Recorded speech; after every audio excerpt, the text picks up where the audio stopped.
So I'm going to give you a very short answer for each of the happy chemicals, but my website has many, many resources for lots of opportunities.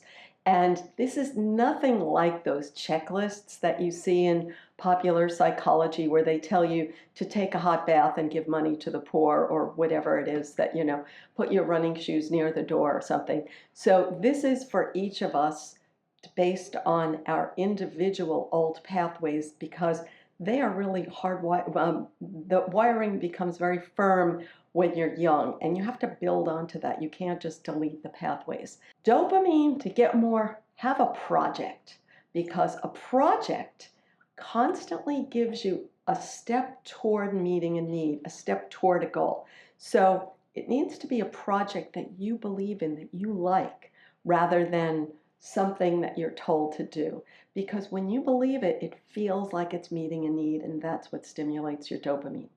Now, it only takes a tiny step toward meeting this goal to stimulate your dopamine. So having a project is like a long series of steps. So every day when you wake up, you know that you have a way to stimulate your dopamine.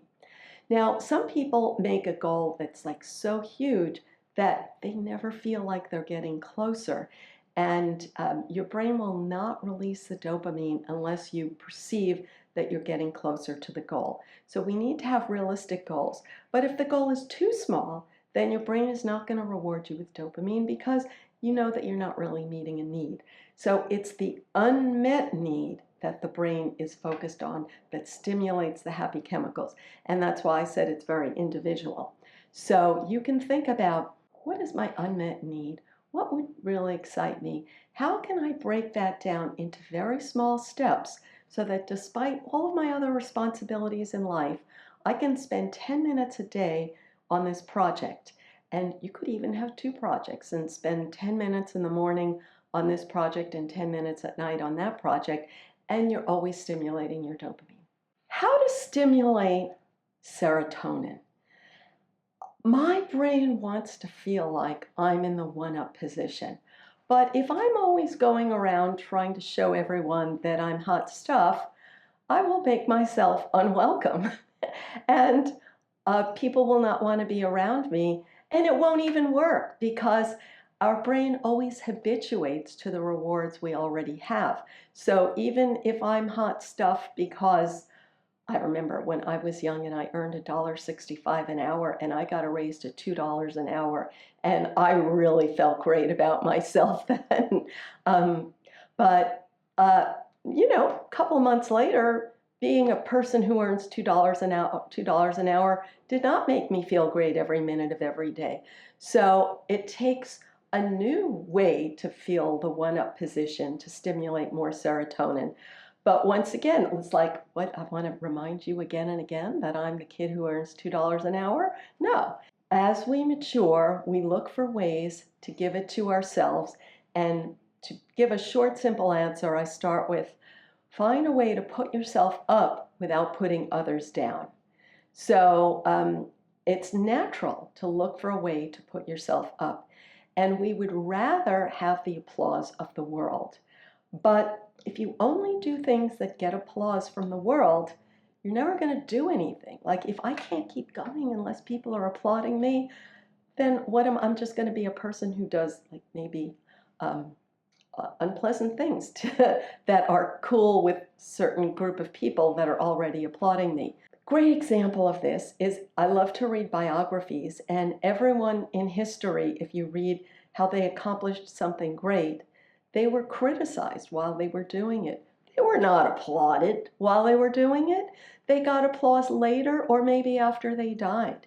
So if you think you're not doing anything valuable because you're not getting applause and you learn to blame others for not supporting you, So you have to give it to yourself, but in small bits.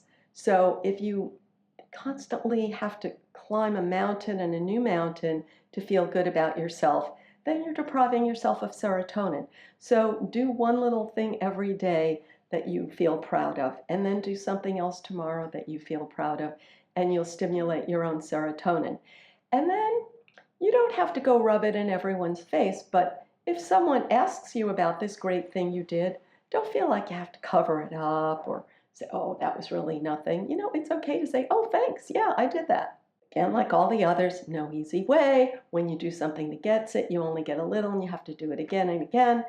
So, oxytocin is I want the support and the protection of others, but I can't control others. So, in the monkey world, you groom another monkey's fur and then you hope that they will groom your fur back.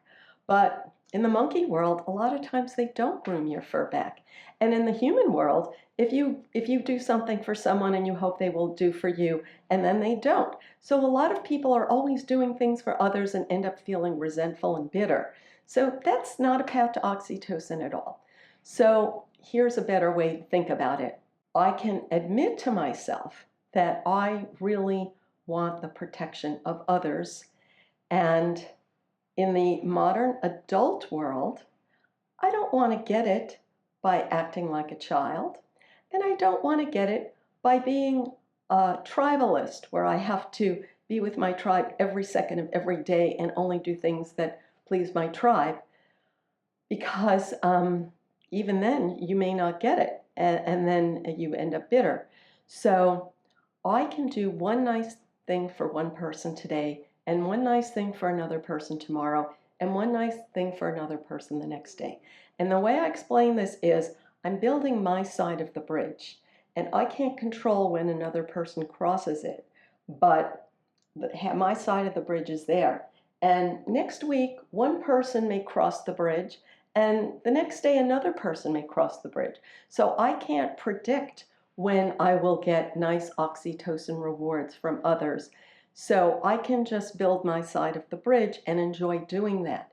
And to enjoy doing that, you don't want to overdo it. If you do too much for other people, they will perceive it as controlling or rescuing, and you're going to be investing all of your energy in people that can't help you, and then you're going to be bitter, and you're not going to want to admit that you want people to help you, and I do everything for everybody and nobody does everything for me. I'm sure you all know that very well. So the idea is do something small for someone else that you enjoy, and then do something small for another person that you enjoy, and don't expect reciprocity today, but trust that a year from now you will have built 365 half bridges, and you will always get nice surprises of who will be crossing the bridge towards you. What is a simple way to get endorphin? So what I learned is that you get a little bit of endorphin when you laugh, if it's a real belly laugh, because it stimulates certain deep muscles that don't get much use.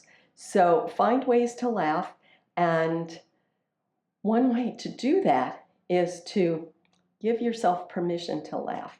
That means don't try to squelch your laughter, and don't always go along with like the movie that somebody else wants to see that you don't think is funny, but make time for the movie you think is funny.